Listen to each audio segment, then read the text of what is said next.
Council committee Bangladesh Oman আল বৈরামী শাখার উদ্যোগে হাতিয়ায়ে ইয়াজদাহুম সম্রাট শাহেন সাহেব বাগদাদ আব্দুল কাদের জিলানী রহমতুল্লাহ আলাইহির পবিত্র ঈদে মিলাদুন্নবী সাল্লাল্লাহু আলাইহি ইসলাম ও হযরত জিয়াউল হক মাইজ ভান্ডারী রহমতুল্লাহ আলাইহির পুরুষ উদযাপন উপলক্ষে মিলাদ মাহফিলের আয়োজন করা হয়।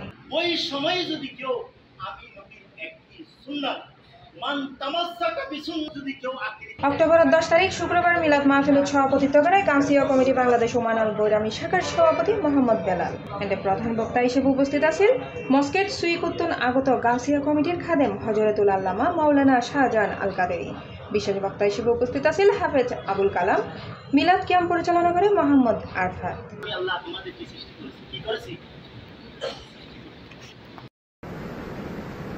এন্ডে উপস্থিত আছেন মোহাম্মদ ফরিদ, মোহাম্মদ হামিদ, গাউসিয়া কমিটি বাংলাদেশ ওমান আল বৈরামী শাখার সাধারণ সম্পাদক মোহাম্মদ ইউনুস, সাংগঠনিক সম্পাদক মোহাম্মদ রবিউল ইসলাম রাসেল এবং আরও উপস্থিত আছেন গাউসিয়া কমিটি বাংলাদেশ ওমান আল বৈরামী শাখার সংগঠনের নেতৃবৃন্দ।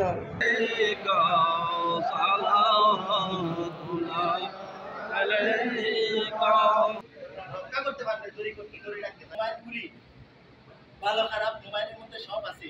আমি প্রথমে কিন্তু ভালো খারাপ দুটোটা আমার কাছে আসছে, আমি পরে অ্যাকসেপ্ট করে ভালো হইলে ভালো না খারাপ হইলে খারাপ। বিনুৎপা দিছিলা বিনুৎপা তিন পয়সা ও হসিনু মুবি তোমরা কিছিলে বিন্দু শুক্রাণু এখান থেকে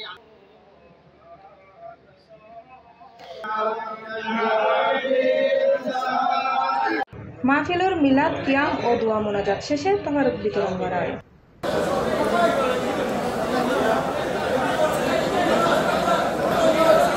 C+ TV চট্টগ্রাম।